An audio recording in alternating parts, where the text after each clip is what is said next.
یہ کیا بات ہوئی کہ میں بڑی شے ہوں, کسی سے پوچھو گے تو پہنچ جاؤں گا؟ کیا ان باتوں کا کیا مقصود ہے؟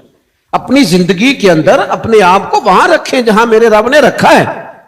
کوئی ایسی بات نہ کریں, کوئی ایسا بول نہ بولے, کوئی ایسا جملہ نہ کہیں وارث شاہ مان کری نہ وارثاں دا, رب بے وارثہ کر کے مار دائی. اس کی بے نیازی سے ڈرے, بے پرواہی وے سجن دی جتھے کسے دی پیش نہ جاوے, انہیں تاجاں والے در در رولے تے منگتے ہیں تخت بٹھاوے. آزم کسے نو کارا مل دئی, کوئی کعبے خالی آوے. اللہ کی بے نیازی سے, اس کی حکمت سے ڈریں.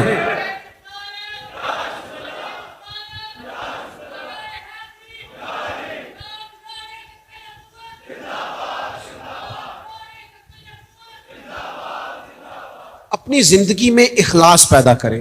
تھوڑا کام کر لیں, ایک دو کر لیں, لیکن اس میں مخلص ہو جائیں. اس میں کسی قسم کی تسنع نہ. میں نے کہا تھکاوٹ پیدا ہو جائے گی زندگی میں, اکتانے لگ جائیں گے, کمزور پڑ جائیں گے, محسوس ہوگا کہ یار ہم تو بس. میں نے دیکھا ہے بہت سارے لوگ بیچارے ان کی اپنی کو لائف ہی نہیں رہتی, وہ سارا دن بندے راضی کرنے نکلے ہوئے, ادھر فاتحہ پڑھی, ادھر جنازے میں گئے, ادھر جناب انہوں نے سارے خیر کے کام کیے, اچھے کیے, لیکن چونکہ نیتوں کا وضو نہیں تھا, ارادوں میں خلوص نہیں تھا, چونکہ وہ جو ہونا چاہیے تھا وہ کیے سارے خیر کے کام, لیکن بندے راضی کیے. نتیجہ کیا نکلا؟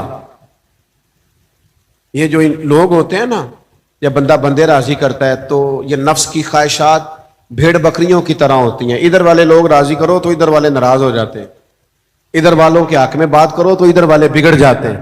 حال کیا ہے؟ حال یہ ہے کہ ان الذین آمنوا وعملوا الصالحات سیجعل لهم الرحمن ودا. رب کہتا ہے جو ایمان لانے کے بعد نیک عمل کرے گا نا, رحمان لوگوں کے دلوں میں اس کی محبت پیدا فرما دے گا. خود بخود لوگوں کی طبیعت کھینچی چلی آئے گی, خود بخود. اور نبی پاک علیہ الصلوۃ والسلام نے فرمایا رب جب کسی بندے سے محبت فرماتا ہے نا تو حضرت جبریل امین علیہ السلام کو بلاتا ہے. یہ صحیح حدیث میں موجود ہے. حضرت جبریل کو بلا کے فرماتا ہے میں اس بندے سے محبت کرتا ہوں, یا اللہ میرے لیے کیا حکم ہے؟ تو فرمایا جبریل آپ بھی اس سے محبت کیجیے. یا اللہ ہو گئی محبت پیدا دلوں میں. فرمایا فرشتوں میں, حور و غلمان میں اعلان کر دو رب اس سے پیار کرتا ہے, سارے اس سے پیار کریں. مالک کر دیا, سب نے محبت. فرمایا آپ زمینوں میں بھی اعلان کر دو کہ رب اس سے محبت کرتا ہے, سارے اس سے محبت کریں. رب راضی ہو جائے تو دلوں میں محبت پیدا کر دیتا ہے, لیکن تھوڑا سا نا باہر آئیں, اس تکلف سے نکلیں. ہم نے لوگوں کو بوجھ تلے رکھ دیا ہے, لوگ ہماری وجہ سے پریشان ہیں, لہجے انداز اور طرح کے ہو گئے. ہم بانٹنے میں لائنیں لگا کے بڑے خوش ہوتے ہیں, ہم جب دینے لگتے ہیں تو ہمیں سخی کہلا کے بڑی. دیکھنا یاد رکھنا ہماری حیثیت کوئی نہیں کسی کو دینے, یہ تو اللہ کی توفیق ہے, اس نے دینے. امام شافعی سے کسی نے کہا تھا مستحق بندہ کوئی نہیں ملتا, کوئی مستحق ملے تو میں اسے دوں. تو امام صاحب اس کی بات سن کے ہنس پڑے. انہیں لگا آپ ہنسے کیوں؟ تو امام صاحب فرمانے لگے ہنس اس لیے رہا ہوں کہ تیرا کیا خیال ہے جو رب نے تجھے دیا تو اس کا مستحق تھا؟ اللہ نے تجھے جو عطا کیا ہے تیرا استحقاق تھا کہ تجھے ملتا؟ کہنے لگا نہیں دی, اس نے کرم سے دیا ہے. تو فرمایا تو بھی زیادہ نہ ٹٹول, رب کے بندوں کو دے, تو خرچ کر, میرا رب تجھے عطا فرمائے گا. تو اپنی زندگی میں اخلاص پیدا کرنا ہے, للہیت پیدا کرنی, اور خیر والے کام کرنے, جھجک سے نکل آئے نیکی کے کاموں میں. بابا فرید صاحب سے کسی نے کہا تھا دل پریشان رہتا ہے, بے سکونی بے قراری رہتی ہے, بے چینی رہتی ہے, کوئی وظیفہ. تو بابا صاحب فرمانے لگے مسجد میں جھاڑو دیا کر, اللہ سکون عطا کرے گا. مجھے پتا ہے آپ نے میری بات کا جو اثر لیا ہے مجھے سمجھ آتی ہے. مسجد کی سیاست میں سارے حصہ لیتے ہیں, اور مسجد کی صفائی میں, مسجد کی سیاست میں اللہ ماشاءاللہ سب شامل ہیں. یہ بھی ہونا چاہیے, وہ بھی ہونا چاہیے. میں ایک جگہ پہ حاضر تھا تو کچھ باتیں ایسی ہوتی ہیں جو بعضوں کا تکلیف ہوتی ہے تو بندہ چپ نہیں رہ سکتا. ایک صاحب اپنے امام صاحب سے کہہ رہے تھے کہ آپ نے کون سا صفائی خود کرنی ہوتی ہے, بچوں سے ہی کرانی ہوتی ہے, تو یہ صفائی تو ذرا وقت پہ کرا دیں. نہ رہا گیا مجھ سے, ہر چند مشاہدہ حق کی ہو گفتگو, کئی دفعہ رہتی بھی نہیں بادا و ساگر کہے بغیر. تو میرے اندر کچھ چیزیں تھیں وہ مچل کے باہر آ گئی. میں نے ان سے کہا جناب بچوں سے کرانی ہے نا صفائی, تو بھیجیں آپ اپنے بچے, اب اپنے بچے بھیجیں, قاری صاحب ان سے صفائی کرا دیتے ہیں کہ بچے بھی دوسروں کے ہی چاہیے. تھوڑی سی اپنی زندگی میں اخلاص لائیں, للہیت پیدا کریں, سادہ طرز زندگی اختیار کریں, کوشش کریں کسی کا بھلا ہو جائے, ہمارا وجود کسی کے لیے نفع بخش ہو جائے. ہم دنیا میں نہ صرف کھانا کھانے آئے ہیں, نہ صرف اچھے کپڑے پہننے آئے ہیں, نہ صرف یہ کہ آرام دہ زندگی تلاش کرنے آئے ہیں, نہ صرف یہ کہ ہم ڈھونڈنے آئے ہیں کہ سکون کہاں ملے گا, راج کے سونا ہے. الذی خلق الموت والحیات لیبلوکم ایکم احسن عملا. ہم تو عمل کرنے آئے, بہترین عمل کرنے آئے. اپنے وجود کو ناکارہ نہ کریں, بیکار نہ کریں, ضائع نہ کریں اپنے اوقات. اپنے آپ سے کوئی کام لیں, اپنے ذمے کچھ ڈیوٹیاں لیں. میری والدہ صاحبہ سے جب گھر میں کہا جاتا نا باپ بیٹھ جائیں کام نہ کیا کریں, ہم ہیں نا سارے کرنے والے, تو سادے لوگوں کا بھی اپنا انداز تھا. تو اماں جی فرماتی پتر جڑا بہ جاندہ ہے وہ پھر بہ ہی جاندہ ہے, لہذا کچھ کرتے رہیں گے تو حرکت میں برکت رہے گی. تو بندہ کچھ کرتا رہے تو اس کا وجود نفع بخش رہتا ہے. پہلے تو ڈاکٹر لوگوں کو آرام کا کہتے تھے, اب تو ڈاکٹر بھی کہتے ہیں کوئی کام کرو, کوئی بات کرو, کوئی اپنے جسم کو حرکت دو تاکہ غذائیں ہضم ہونے لگیں. تو اخلاص والی زندگی گزاریں, للہیت والا مزاج پیدا کریں, ان کمزوریوں سے باہر آ جائیں جو کمزوریاں ہم نے خود اپنی زندگی میں اوڑھ لی ہیں. جب ہم ان سے باہر آ جائیں گے تو خود بخود ہم محسوس کریں گے ہماری زندگی کسی کام لگ گئی ہے. جو وقت ہمارے دوستوں نے طے کیا تھا 6:30 بجے تک کا, الحمدللہ مکمل ہوا. اللہ ہماری حاضری قبول فرمائے. وما علینا الا البلاغ المبین. بھی کہیں کربلا سے نکل جائے. حالانکہ اس دھرتی پہ, اس کائنات پہ صبر, شجاعت, استقامت اور حوصلہ جس سے کائنات سیکھے گی وہ صرف امام حسین ہی ہے. اتنے بڑے صابر آدمی کے بارے میں اس طرح کا رویہ اختیار کرنا کہ وہ تو گویا اس طرح کر رہے تھے کہ بس کسی طریقے سے میری معذرت. تو یہ امام حسین کی مظلومیت سنا کے لوگوں کو اس طرح کا کر دیا جاتا ہے, یہ انداز بتایا جاتا ہے کہ شاید واقعہ کربلا رونے دھونے کا نام ہے. حالانکہ بات یہ نہیں ہے. حدیث ہے نبی پاک صلی اللہ تعالی علیہ وسلم کی چچی جناب ام فضل صبح صبح گھبرائی حضور کی بارگاہ میں آئیں, عرض کی یا رسول اللہ صلی اللہ علیہ وسلم آج میں نے عجیب خواب دیکھا ہے, میں ڈر گئی ہوں. حضور نے فرمایا چچی کیا دیکھا؟ عرض کی حضور میں نے دیکھا ہے کہ آپ کے وجود کا گوشت کا ایک ٹکڑا کٹ کے میری جھولی میں آ گیا ہے. حضور یہ کیا ہے؟ تو محبوب خواب سن کے مسکرائے, فرمایا چچی یہ پریشانی والا خواب نہیں, یہ تو خوشی والا خواب ہے. اللہ فاطمہ کو بیٹا عطا کرے گا اور وہ تیری گود میں کھیلا کرے گا. چونکہ وہ میرے وجود کا ٹکڑا ہوگا لہذا خواب تجھے یہ آئی ہے. تو امام حسین پیدا ہوئے, امام حسن کی عمر ابھی 11 مہینے تھی. تو نبی پاک نے امام حسین کو جناب ام فضل اپنی چچی کی گود میں دے دیا کہ فاطمہ کے لیے دونوں بچے سنبھالنا مشکل ہوگا. وہ خواب اس طرح پوری ہوئی. امام حسین سے حضور نے بڑا پیار کیا, بڑی محبت فرمائی نبی پاک سے. کچھ حدیثیں میں نے جمعے میں عرض کی تھی. حضرت ابو ہریرہ رضی اللہ تعالیٰ عنہ کہتے ہیں یہ واحد بچہ تھا حضور کے گھرانے کا کہ میں نے دیکھا کہ نبی پاک صلی اللہ علیہ وسلم بیٹھے تھے تو یہ حضور سے کہہ رہے ہیں, نبی پاک سے, کہ نانا جی اٹھ کے کھڑے ہو. کہتے ہیں حضور کھڑے ہو گئے تو کہنے لگے میں نے آپ کے برابر جانا ہے. بچے جو مرضی ضد کر لیتے ہیں نا, قد چھوٹا تھا, عمر 7.5 سال تھی, کہنے لگے نانا میں نے برابر جانا ہے. تو نبی پاک صلی اللہ علیہ وسلم نے ہاتھ پکڑ لیے, فرمایا چل پھر ہو جا برابر.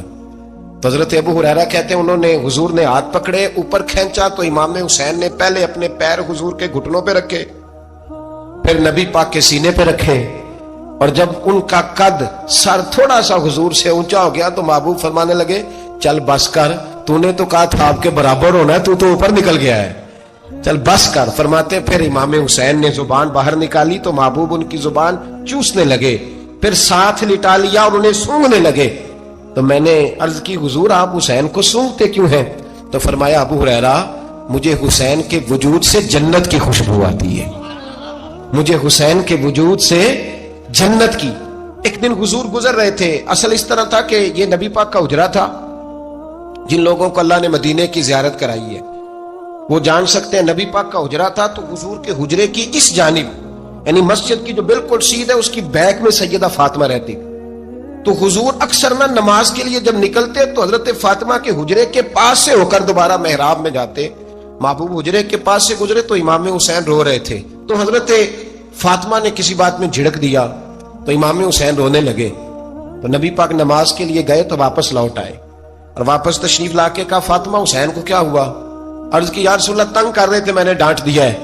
کیا خوبصورت جملے ہیں حدیث پاک میں. سرکار نے فرمایا فاطمہ اس کو حسین کو نہ رونے نہ دیا کر, یہ جب روتا ہے نا تو میرے دل کو تکلیف ہوتی ہے. تو بی بی صاحبہ کہتی ہیں یہ حکم آیا نبی پاک کا میرے نام, پھر میں نے ڈانٹنا چھوڑ دیا. یہ ان کے فضائل تھے کم, ان کی تربیت خود نبی پاک نے فرمائی, خود ڈیوٹی.